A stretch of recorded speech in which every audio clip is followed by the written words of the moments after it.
Hermanos, ¿alguna vez han pasado por una etapa en sus vidas que parece cuesta arriba? Donde servir al Señor, mantenerse firmes en la fe o simplemente vivir para Cristo se siente como literalmente estar nadando en contra de la corriente.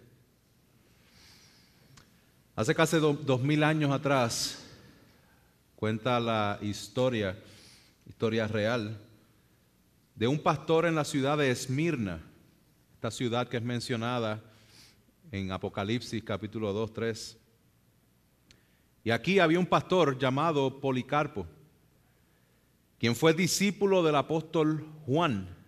Él fue arrestado por órdenes del Imperio Romano y su crimen fue amar y servir al Señor Jesucristo. Él tenía 86 años cuando fue llevado ante el gobernador, quien le ofreció libertad si solo maldecía el nombre de Jesús. Con calma, Policarpo respondió lo siguiente. Él dijo: hace 86 años le he servido y él nunca me ha hecho mal alguno. ¿Cómo puedo blasfemar contra mi rey que me salvó? El gobernador lo amenazó con el fuego, pero Policarpo le dijo: me amenazas con un fuego que arde por 1 hora y pronto se apaga, pero no conoces el fuego del juicio eterno reservado para los impíos. Mientras las llamas lo rodeaban, su rostro reflejó paz. No veía el fuego como castigo, sino como una ofrenda de adoración a Dios. En su sufrimiento, en su momento más difícil, fue hallado digno con su vida de glorificar a Dios. Así como Policarpo, los creyentes en la iglesia en Tesalónica también sufrían por la fe.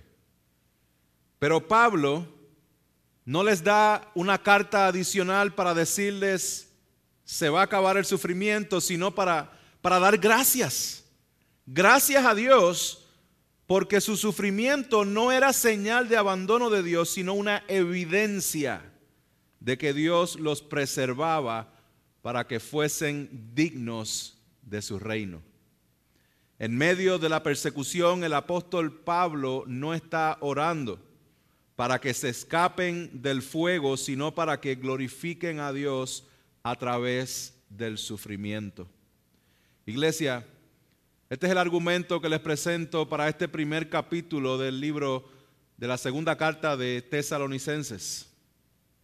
Iglesia, vivamos agradecidos por la gracia de Dios que nos hace dignos para glorificarle por medio del sufrimiento. Permíteme repetirlo una vez más, apúntelo por ahí. Vivamos agradecidos por la gracia de Dios que nos hace dignos para glorificarle por medio del sufrimiento. Este mensaje lo he dividido en 3 puntos. Primer punto, versos 3 al 5. Gracias a Dios por el juicio presente, donde Dios nos permite ser dignos de sufrir. Punto número 2, versos 6 al 10. Gracias a Dios por el juicio futuro, porque vamos a ser dignos de poder glorificarle y admirarle. Y por último, últimos versos 11 y 12, oración a Dios, donde vamos a poder ser dignos para glorificar y ser glorificados en Él. Se preguntan el verso 1 y 2. Permíteme darles un poco de contexto para utilizar esos versos. Comencemos. Verso 1 y 2 dice: Pablo, Silvano y Timoteo, a la iglesia de los tesalonicenses, en Dios nuestro Padre y en el Señor Jesucristo, gracia a ustedes y paz de parte de Dios el Padre y del Señor Jesucristo.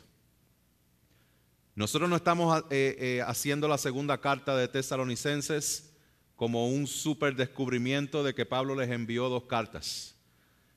Por algo dice un número 2 antes de Tesalonicenses. Y estas cartas fueron escritas bien cercanas la una de la otra.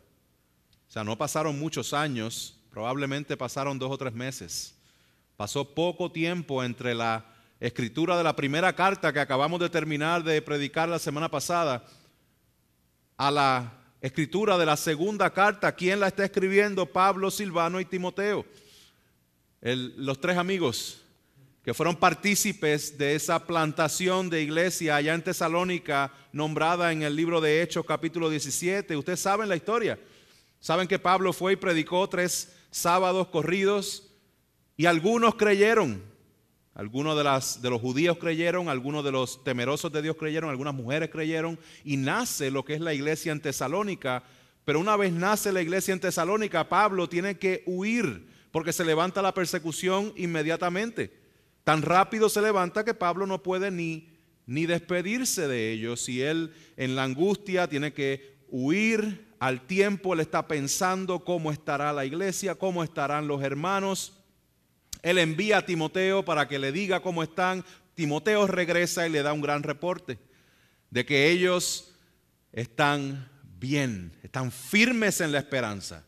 Ellos están creciendo en el trabajo y la obra de amor y de fe en el Señor Jesucristo, y les escribe una carta para que permanezcan firmes, y en medio del sufrimiento les aclara que Cristo ciertamente viene.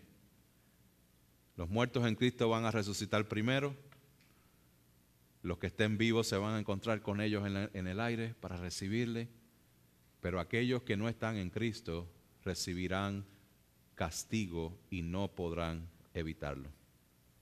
Ahora, poquito tiempo después, Pablo se cree que todavía permanecía en Corinto. Corinto quedaba como un viaje de unos 15 a 18 días a pie. Pablo tenía un informante que de vez en cuando iba y venía a Tesalónica, el cual le da este informe de lo que continuaba pasando, y la primera carta fue recibida con gozo, pero aparentemente hubo ciertas malinterpretaciones de lo que Pablo había dicho, y aún así la persecución seguía subiendo, más persecución, y debido a todo esto Pablo les escribe una segunda carta en la cual le va a afirmar nuevamente a que ellos estén firmes en la esperanza. Cristo viene, pero va a clarificar ciertas cosas escatológicas o del fin de los tiempos referentes a la venida de Cristo. Ellos están pasando por un gran momento de dolor, de sufrimiento, de persecución. Y Pablo comienza este primer capítulo dando gracias por ese sufrimiento que ellos están pasando. Vamos al punto número 1. Gracias a Dios por el juicio presente. Gracias a Dios por el juicio presente, donde la iglesia en Tesalónica son dignos de sufrir.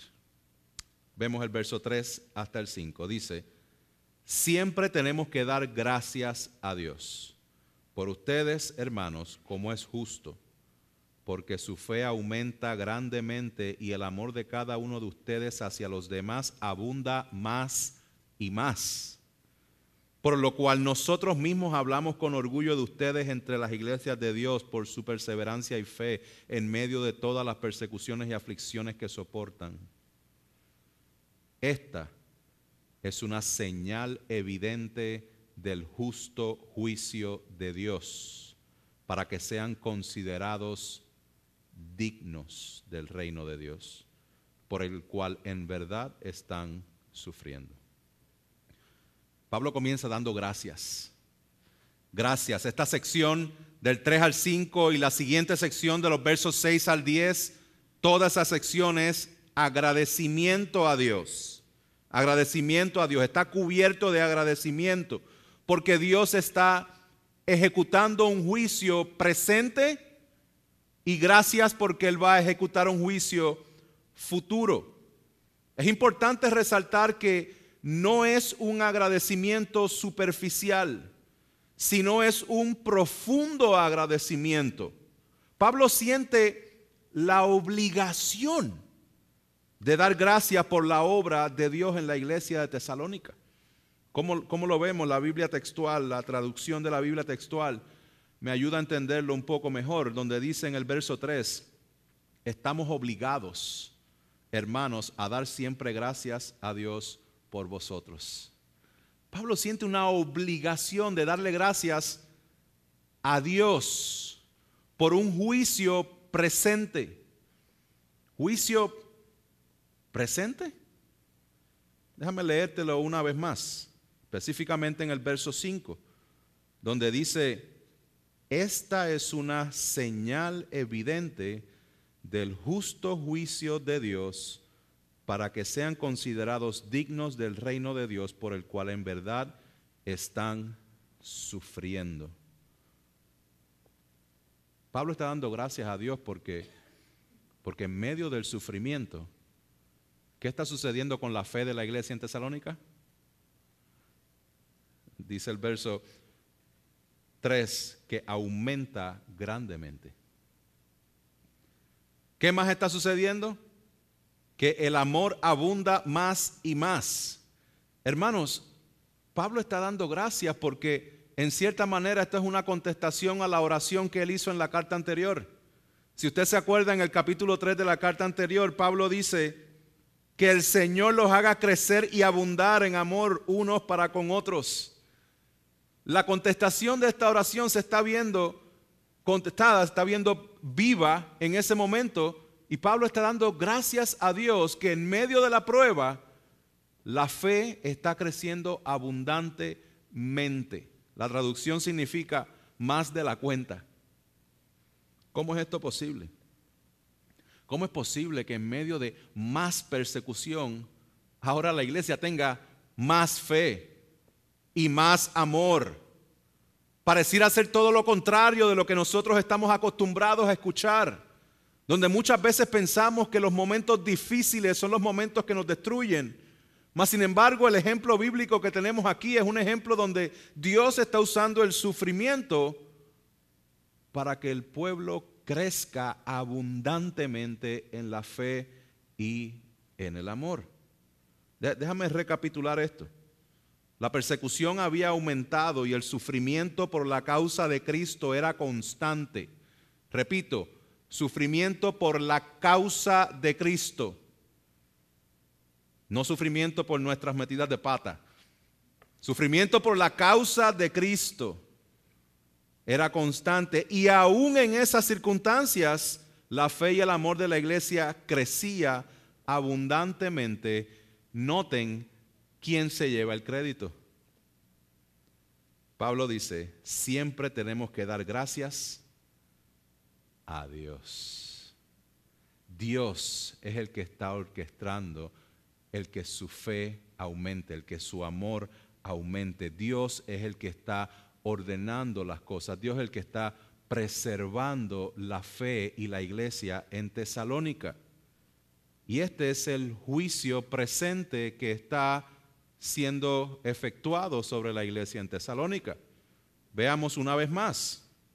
Esta es la señal evidente del justo juicio de Dios para que sean considerados dignos del reino de Dios por el cual en verdad están sufriendo.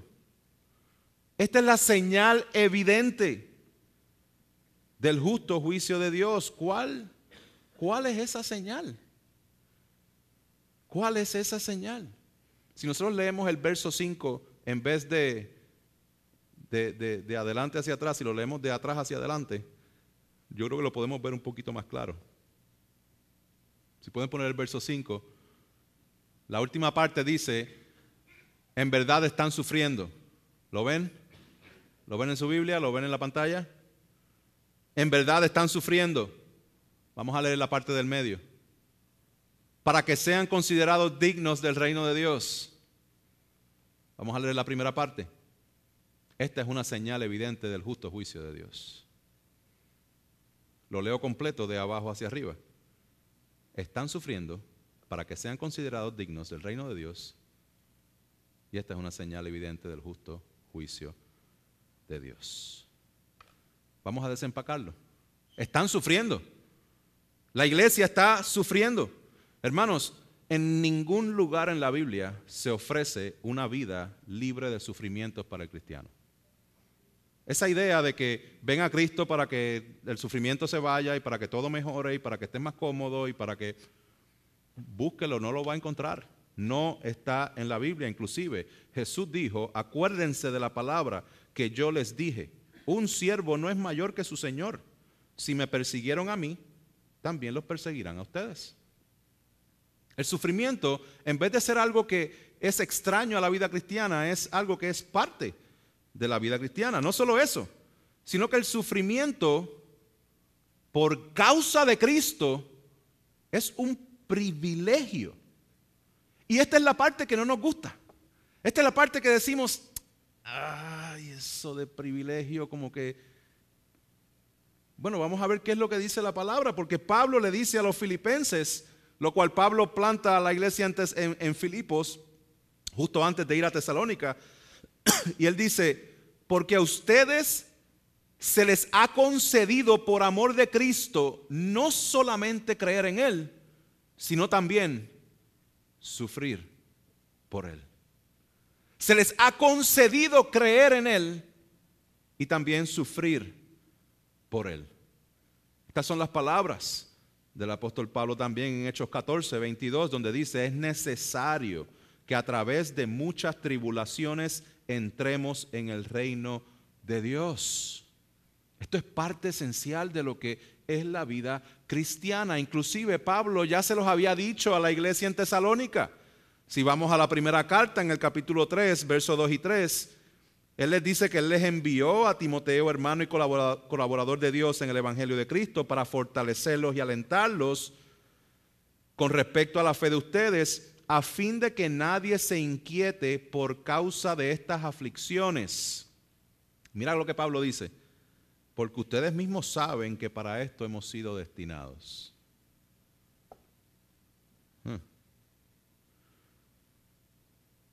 ¿Cómo nosotros estamos viendo el sufrimiento que Dios permite en nuestras vidas? ¿Será que lo estamos viendo como una providencia de Dios para que Dios continúe formando nuestro carácter, el carácter de Cristo en nuestras vidas? ¿O será que nosotros vemos el sufrimiento como una interrupción a nuestros planes? Planes de bienestar y comodidad. ¿Cómo vemos el sufrimiento? Cito al pastor Ligon Duncan, él dijo lo siguiente, él dijo, hoy día la gente se preocupa de que puedan sufrir, pero la iglesia primitiva se preocupaba si no estaban sufriendo por la causa de Cristo. ¿Por qué es tan diferente nuestra actitud del día de hoy? ¿Por qué no atesoramos a Jesús lo suficiente? ¿Por qué el sufrimiento es diferente? Porque no atesoramos a Jesús lo suficiente. Para Pablo, para los apóstoles, para la iglesia en Tesalónica, Jesús significaba todo para ellos. Y por eso era un privilegio para ellos poder sufrir por la causa de Cristo. Esto es lo que pasa en el libro de Hechos, donde dice, los apóstoles pues salieron de la presencia del concilio regocijándose de que hubieran sido considerados dignos de sufrir afrenta por su nombre. Yo sé, mis hermanos, yo no recuerdo haber orado nunca, Señor, permíteme sufrir por tu nombre. Mas, sin embargo, es en el sufrimiento donde Dios más se manifiesta en nuestras vidas. Esto no es un llamado al masoquismo, déjame aclarar. Es un llamado a glorificar a Dios en agradecimiento por los sufrimientos que Él permite en nuestra vida. Porque esos sufrimientos que Dios permite en nuestra vida tienen un propósito específico. Permítanme explicar el propósito. Continuamos con lo que decía el verso 5. Dice, para que sean considerados dignos del reino de Dios. ¿Qué significa ser digno? Ser digno significa ser o llegar a ser considerado valioso, honorable, apropiado. También significa recibir algún privilegio. Digno es la bendición que podemos tener de ser hijos de Dios y de padecer por su causa. Esto es lo que el apóstol Pedro dice en la primera carta de Pedro 1, versos 6 y 7.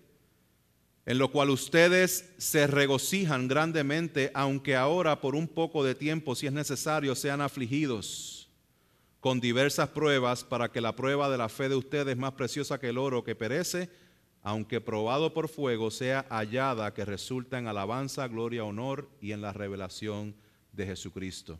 Iglesia, el sufrimiento que Dios permite a nuestras vidas tiene un propósito. Es decir, Dios, por medio del sufrimiento, produce en nosotros ser dignos del reino de Dios.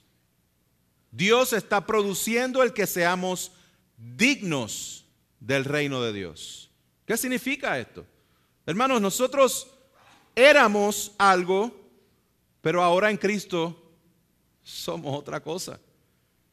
Antes éramos hijos de ira, parte del reino de las tinieblas. Ahora somos hijos de la luz y parte del reino de Dios. Esto es exactamente lo que Cristo vino a cumplir. Dios se encarnó en la persona de su Hijo Jesucristo y vivió de manera perfecta y se ofreció como sacrificio perfecto para la expiación de nuestros pecados. Sin pecado Él murió y por consiguiente resucitó, venciendo el pecado y la muerte, y así dar salvación a todo el que cree en Él. Jesús vino por primera vez en una misión de rescate. Una misión de rescate para trasladarnos de un reino de tinieblas a un reino de luz. Por tanto, iglesia, permítame traer un poco de práctica en esto. Ninguno de nosotros, de los que estamos en Cristo, podemos mirarnos cada mañana en el espejo y decir: gracias, Señor, porque soy una obra terminada. Ninguno de ustedes, por más bien que usted esté, puede mirarse por las mañanas y decir: wow, Señor, te botaste con esa tremenda obra que hiciste conmigo. Ya tú terminaste conmigo. Si quieres, sigue con los demás, porque tú no tienes más nada que lidiar conmigo. No. Nosotros no somos una obra terminada. Y es por eso que Dios permite el sufrimiento, para seguir formándonos, para que seamos dignos de su reino. Nosotros estamos en construcción. Dios no ha terminado con nosotros. Los que estamos en Cristo somos como el oro que está siendo refinado. Y todo sufrimiento que Dios permite a nuestra vida tiene como propósito nuestra purificación, nuestra santificación y su gloria. Esa es la señal del juicio de Dios. La señal del juicio de Dios presente en nuestras vidas es el hecho de que Dios permite ciertas cosas en nuestras vidas, ciertos sufrimientos en nuestras vidas, para Él seguir formándonos, para Él seguir limpiándolos, para Él seguir trabajando en nuestras vidas para que seamos dignos del reino de Dios. Déjame leerlo de esta forma. Esta señal evidente del juicio de Dios es el padecimiento de los creyentes, en donde Dios los preserva y les permite crecer abundantemente en fe y en amor. Vuelvo y cito a Ligon Duncan. Él dice: la perseverancia en medio de las pruebas es señal de que nuestra fe es genuina. Cada vez que pasamos por pruebas y aún así nuestra fe sigue creciendo, podemos regocijarnos en que realmente nuestra fe es verdadera. Dios nos preserva hasta el momento en que recibamos la herencia en Cristo Jesús completa. Sí, va a haber un juicio futuro, pero también hay uno presente. Y esto es exactamente lo que dice el apóstol Pedro en su primera carta, capítulo 4. Este texto que a veces lo entendemos de otra manera, pero está hablando lo mismo que Pablo habla aquí en Tesalónica. Él dice: amados, no se sorprendan del fuego de prueba que en medio de ustedes ha venido para probarlos, como si alguna cosa extraña les hubiese acontecido. Antes bien, en la medida en que comparten los padecimientos de Cristo, regocíjense, para que también en la revelación de su gloria se regocijen con gran alegría. Verso 16, pero si alguien sufre como cristiano, que no se avergüence, sino como tal glorifique a Dios. Escucha, porque es tiempo de que el juicio comience por la casa de Dios. Y si comienza por nosotros primero, ¿cuál será el fin de los que no obedecen al Evangelio de Dios? Sí hay un juicio final y hay un juicio donde va a ser condenado todo aquel que vivió en maldad y que rechazó a Cristo, pero hay un juicio que no es de condenación para el creyente, en el cual nosotros estamos siendo formados y que eventualmente estaremos delante del tribunal de Cristo y nosotros recibiremos la recompensa que Cristo ha logrado por nosotros. Hermanos, el juicio presente de Dios en nuestras vidas, en el cual Él permite el sufrimiento, no es motivo de queja, es motivo de darle gracias a Dios. Es motivo de darle gracias a Dios. Dios te ha rescatado de las tinieblas y Dios te está preservando en medio de las dificultades para que seas digno del reino de Dios. Nosotros acabamos de orar, Pastor Roberto, por Pastor Andy Quesada y la iglesia en La Habana, en Cuba. Andy estuvo con nosotros. Yo me pregunto cuántos de nosotros pudiéramos servir con el mismo ímpetu allá en la iglesia en La Habana. Qué bendición es ver el testimonio de esta iglesia hermosa que está unida domingo tras domingo, semana tras semana, resaltando el nombre de Cristo en medio de persecuciones, en medio de dificultades, en medio de circunstancias bien adversas de las cuales ni tú ni yo tenemos que pasar día tras día. Mas sin embargo la fe de ellos está firme, fuerte. ¿Y saben qué? Su iglesia está creciendo. Qué ejemplo bello de lo que es un juicio presente de Dios para Dios seguir formando su iglesia, para hacerlos dignos de su reino. Permíteme traer varias aplicaciones para nosotros el día de hoy. Sabiendo que Dios es soberano y que Él permite el sufrimiento en nuestras vidas y que Él te forma y te preserva para que crezcas en fe y amor, considera las siguientes preguntas. ¿Cuán agradecido estás de Dios por tus sufrimientos? ¿Cuándo fue la última vez que le diste gracias a Dios por las circunstancias que te obligan a estar de rodillas y en total dependencia de Él? ¿Será que estamos pensando que ya somos dignos representantes de su reino y por tanto reaccionamos con quejas e ingratitud?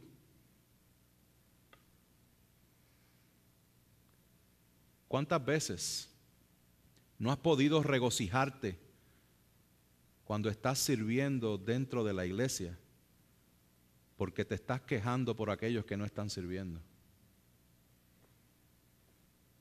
¿Cuántas veces actuamos como si Dios nos debiera algo cada vez que pasamos circunstancias difíciles, como si fuera la obligación de Dios no permitirme pasar por estas circunstancias difíciles? Mis hermanos, sea que sea lo que estés pasando, descansa en el Señor, que Dios usa cada circunstancia para seguir formándonos. Y démosle gracias a Dios por este juicio presente en nuestras vidas, porque por medio de Él Dios nos preserva para que crezcamos en fe y amor para que seamos dignos de su reino. Punto número 2. Versos 6 al 10. Gracias a Dios por el juicio futuro, donde seremos dignos de glorificarle y admirarle. El juicio de Dios no es solo presente, sino también futuro. Veamos, verso 6. Porque después de todo es justo delante de Dios que Él pague con aflicción a quienes los afligen a ustedes, pero que Él les dé alivio a ustedes que son afligidos. Y también nosotros, cuando el Señor Jesús se ha revelado desde el cielo con sus poderes, con sus poderosos ángeles en llama de fuego, dando castigo a los que no conocen a Dios y a los que no obedecen el evangelio de nuestro Señor Jesús, estos sufrirán el castigo de eterna destrucción, excluidos de la presencia del Señor y de la gloria de su poder, cuando Él venga para ser glorificado en sus santos en aquel día y para ser admirado entre todos los que han creído, porque nuestro testimonio ha sido creído por ustedes. Esto es parte de la sección de agradecimiento. El verso 3 que decía, doy gracias a Dios, todavía esto es parte de lo cual Pablo está dando gracias. Y esto sirve para animar a los tesalonicenses, para explicar de que sí hay una dificultad presente, pero hay una realidad futura también. Esto lo vemos en el contraste del verso 6 y 7. So there's a contrast, kids, in between 6 and 7.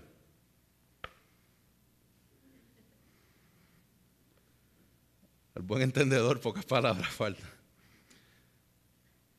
¿Y cuál es ese contraste?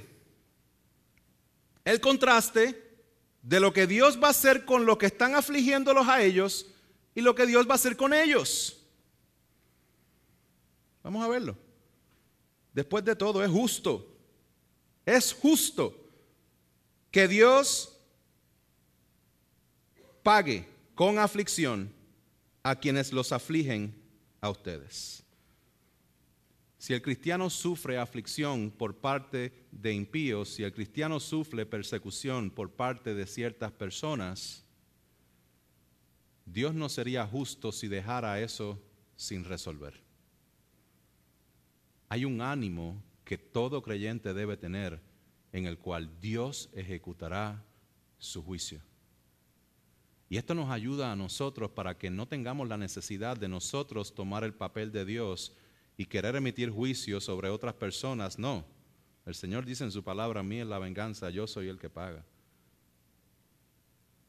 Dios se encargará y afligirá a todos aquellos que causan la persecución de los creyentes. Y Pablo está utilizando la realidad, una vez más, la realidad de la segunda venida de Cristo para demostrar que hay un juicio de condenación para el no creyente, pero un alivio y bendición para el que cree. Alivio, lo vemos en el verso 7. Verso 7 dice, pero que Él les dé alivio a ustedes que son afligidos. Al momento de la venida de Cristo, al momento cuando se consuma ese plan del Señor, va a haber alivio al creyente. ¿Qué significa este alivio al creyente? Significa el fin del sufrimiento. Significa el fin de la maldad, el fin de nosotros estar rodeados con el pecado. Esta semana meditábamos acerca de este texto. Y alguien me decía acerca de no es posible imaginarse esta dinámica de estar sin pecado. Y es cierto. Imagínate estar sin pecado. Imagínate vivir sin el dolor de espalda que estás teniendo ahora mismo. Imagínate vivir sin ningún tipo de maldad alrededor tuyo. Imagínate vivir delante de la presencia de Dios sin ningún tipo de barrera en el medio. No podemos, la mente no nos da, porque es que estamos inmersos en el pecado, mas la promesa del Señor es, Dios va a traer alivio, Dios va a traer fin a estas cosas. En palabras sencillas, nuestro sufrimiento tiene fecha de expiración. Ahora, los que no creen, mira lo que les espera. El verso 6 dice que Dios le pagará con aflicción. Dios le pagará con aflicción. Horrenda cosa es caer en las manos del Dios vivo. En el verso 7 al final, dice que el Señor cuando sea revelado desde el cielo con sus poderosos ángeles en llama de fuego. Verso 8, dando castigo a los que no conocen a Dios y no obedecen el evangelio, dice el verso 9, sufrirán el castigo de eterna destrucción, excluidos de la presencia de Dios. Este es el juicio presentado en las Escrituras, lo vemos en Apocalipsis 14, Apocalipsis 20. Esto es lo que Pablo mismo había expresado en la carta anterior al final, en el capítulo 5. Probablemente esta parte fue mal interpretada, por eso él la está recapitulando de nuevo. Verso 2 del capítulo 5 de la carta anterior dice: pero ustedes mismos saben perfectamente que el día del Señor vendrá así como ladrón en la noche, que cuando estén diciendo paz y seguridad, entonces la destrucción vendrá sobre ellos repentinamente como dolores de parto a una mujer que está encinta, y no escaparán. Dios va a afligir a todos los que viven en maldad. Ahora, quisiera traer el pensamiento un poquito más a nuestros días y a nuestra manera de pensar. Porque cuando nosotros pensamos en estas personas que afligen a los cristianos, probablemente nos están viniendo personajes en la mente. Probablemente estamos pensando en personas malévolas como Hitler o cosas así, o personas así que tuvieron una reputación completamente malvada. Personas que afligen a los cristianos, que maltratan, persiguen, oprimen y luchan contra todo lo establecido por Dios. Y sí, todas las personas así, Dios los va a afligir, ¿cierto? Pero no quiero que perdamos de perspectiva la manera en que Pablo está describiendo a los que afligen a los cristianos. Vamos a ponerlo de esta forma. ¿Cómo Pablo describe en estos versos a aquellos que recibirán el castigo? Vamos al verso 8, si lo puedes poner allá arriba. Dice, dando castigo, mira la descripción, a los que no conocen a Dios y a los que no obedecen el evangelio de nuestro Señor Jesucristo. Mis hermanos, nosotros vivimos en una época donde muchas iglesias enseñan que servir a Dios es sinónimo de una mejor vida aquí y ahora. Esto ha causado que lamentablemente muchas iglesias estén llenas de personas que no conocen a Dios y que no obedecen sus mandamientos. Esto es un llamado de urgencia. Esto es un llamado donde realmente debemos evaluar y meditar en lo que la palabra del Señor está diciendo. Los que recibirán castigo, nosotros pensamos que son las personas malvadas, y sí recibirán castigo, personas que manifiestan completamente su maldad. Pero la descripción que está dando Pablo aquí sobre ellos es que no conocen quién Dios es y no obedecen sus mandamientos. Porque esto es un llamado de urgencia. Porque yo no le estoy predicando a los que están en otras iglesias. Yo estoy predicando a los que están aquí, bajo el sonido de mi voz. Porque es posible que aquí, hoy día, estén reunidas personas que creen estar bien con el Señor, pero realmente no le conocen. Y realmente su vida no refleja obediencia a los mandamientos del Señor. Dicen ser cristianos, pero no hay hambre por la palabra del Señor ni afecto por su iglesia. Estos versos nos indican que ciertamente Dios va a castigar a los malvados, pero también castigará a aquellos que con apariencia de piedad no lo conocen ni le obedecen. Dios en su misericordia está permitiendo que escuches estas palabras, que yo sé que no son fáciles de digerir, pero que las consideres y que evalúes tu caminar con Cristo. ¿Realmente conoces a Dios? ¿Realmente conoces lo que Dios ha hecho por ti en la persona de Cristo? ¿Realmente tu vida está reflejando obediencia a sus mandatos? Estás a tiempo para arrepentirte y venir a Él y recibir el perdón de pecado que podemos recibir delante de aquel que, como dijo el pastor Michael hace un ratito, está intercediendo por nosotros para que vengas a Él y el día de su venida no sufras el castigo de destrucción eterna, sino que puedas glorificarle y puedas admirarte juntamente con los santos. Esto es lo que dice el verso 10. cuando Él venga para ser glorificado en sus santos en aquel día y para ser admirado entre todos los que han creído, porque nuestro testimonio ha sido creído por ustedes. Hermanos y hermanas,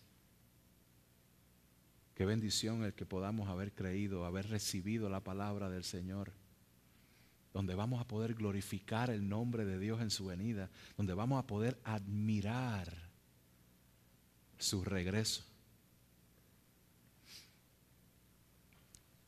El día de su regreso, Pablo había dicho que los muertos en Cristo se levantarán primero,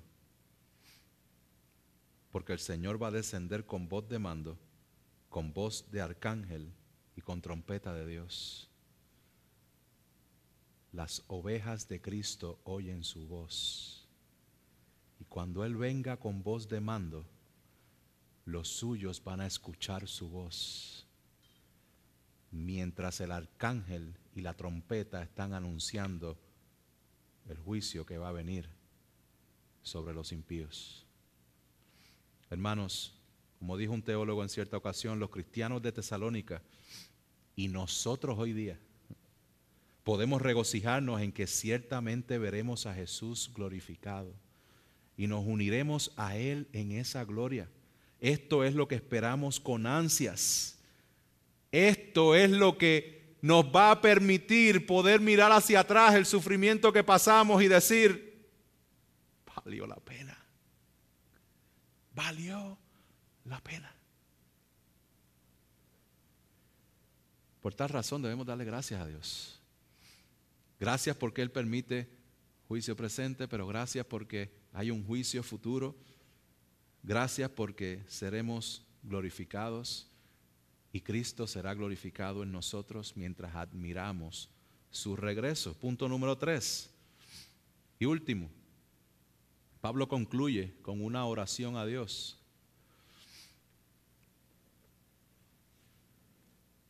Dice el verso 11, con este fin también nosotros oramos siempre por ustedes, para que nuestro Dios los considere dignos de su llamamiento y cumpla todo deseo de bondad y la obra de fe con poder, a fin de que el nombre de nuestro Señor Jesús sea glorificado entre ustedes, en ustedes y ustedes en Él, conforme a la gracia de nuestro Dios y del Señor Jesucristo. En estos 3 capítulos de la segunda carta de Tesalonicenses, en los 3 capítulos Pablo ora por ellos. Pablo reconoce la realidad de la iglesia en Tesalónica, de que ellos están sufriendo, pero que Dios los está preservando. ¿Para qué? Para que sean dignos del reino de Dios. Pero ahora, en estos últimos versos del primer capítulo, ora para que Dios los considere dignos de su llamamiento y cumpla todo deseo de bondad y la obra de fe con poder. Hermanos, Dios llamó a los hermanos de esta iglesia. Dios los llamó. Y sabemos que los llamó de las tinieblas a la luz. Pero ¿para qué los llamó? ¿Cuál es el fin de ese llamado? Verso 12, a fin de que el nombre de nuestro Señor Jesús sea glorificado en ustedes y ustedes en Él. El fin de nuestras vidas es la gloria de Dios. Por eso Pablo predica el Evangelio en 11 capítulos en Romano y termina diciendo, porque de Él, por Él y para Él son todas las cosas, a Él sea la gloria por siempre. Nuestras vidas glorifican o manchan el nombre de Dios. Y por eso Pablo está orando fervientemente para que Dios los considere dignos de su llamamiento, para que ellos continúen glorificando a Dios en sus vidas. En otras palabras, vuelve la idea de que Dios no ha terminado con ellos. Y Pablo está orando para que ellos sean dignos de ese llamado, para que Dios sea glorificado en ellos y ellos sean glorificados en Dios. Esta es la obra de Dios en la vida del creyente. Dios nos llama, Dios nos justifica, Dios nos santifica y Dios nos glorifica. Esto es lo que dijo el apóstol Pablo en Romanos 8. El Espíritu mismo da testimonio a nuestro espíritu de que somos hijos de Dios. Y si somos hijos, también herederos, herederos de Dios y coherederos con Cristo, si en verdad padecemos con Él, a fin de que también seamos glorificados con Él. Hermanos, esto es un gran motivo de oración, un buen punto práctico para nosotros. ¿Cómo podemos orar unos por otros? Para que seamos llamados dignos del llamamiento. Para que nosotros seamos hallados dignos del llamamiento. Hermanos, oremos unos por otros. Oremos unos por otros. Nosotros estamos preparando un directorio con todos los miembros de la iglesia. Y este directorio queremos que todos los miembros lo tengan y que ustedes puedan en su casa ir uno por uno. Que usted vea la foto de los hermanos. Que usted vea y usted pueda orar por ellos pidiendo, Señor, que este hermano permanezca digno del llamamiento. Señor, que la hermana Nereida permanezca firme del llamamiento que tú le has hecho. Que el hermano Jorge y la hermana Amparo permanezcan firmes en este llamamiento que tú les has hecho. Y así sucesivamente. Oremos unos por otros, iglesia. No solamente nosotros, oremos por otras iglesias. Oremos por otros hermanos. Y reconozcamos que Dios no ha terminado tampoco con nosotros.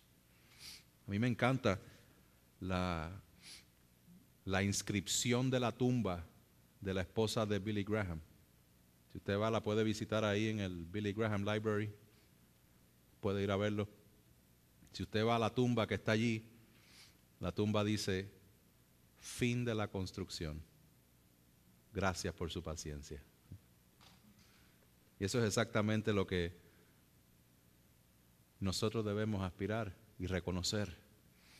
Mis hermanos, para concluir, a lo largo de la historia de la iglesia ha habido y siempre ha habido persecución y tribulación en cada periodo, en cada época de la historia. Y en la actualidad no es la excepción. Una organización estimó que más de 380 millones de cristianos viven en contextos con altos niveles de persecución o discriminación por su fe. 380 millones. Nosotros no hemos experimentado este tipo de sufrimiento. Debemos ser realistas. Y no existe ninguna promesa de que no lo vamos a experimentar en un futuro. Eso debemos estar preparados. Así que, hermanos, oremos para que si llega el día en que tengamos que padecer por la causa de Cristo de esta manera, podamos permanecer firmes en la esperanza de su regreso para que seamos dignos de su reino. Mientras tanto, oremos para que el Señor nos ayude hoy a mantener nuestros ojos firmes en los sufrimientos que sí estamos experimentando el día de hoy. Antes de morir, Policarpo oraba por la iglesia, por sus discípulos, por su ciudad, mostrando que agradecía la gracia de Dios que lo había hecho digno de su llamado. Y una de sus últimas frases que dijo fue, que Dios me haga digno de permanecer firme hasta el fin por la gloria de su nombre. Hermanos, vivamos agradecidos por la gracia de Dios que nos hace dignos para glorificarle por medio de nuestras circunstancias difíciles. Oramos. Padre, te damos gracias, gloria y honra, Señor. Y reconocemos, Señor, que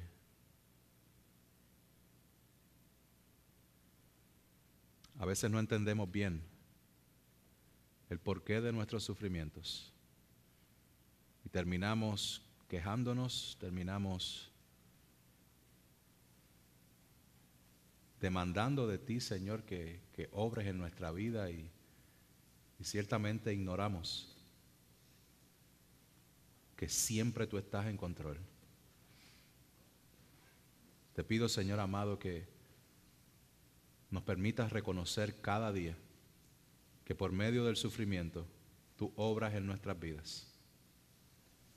Y te pido, Señor, que podamos crecer en fe, en amor, que como iglesia, Señor, podamos estar firmes en la esperanza de tu regreso, reconociendo que hay un castigo eterno para el que te rechaza, pero para el que ha confiado en ti,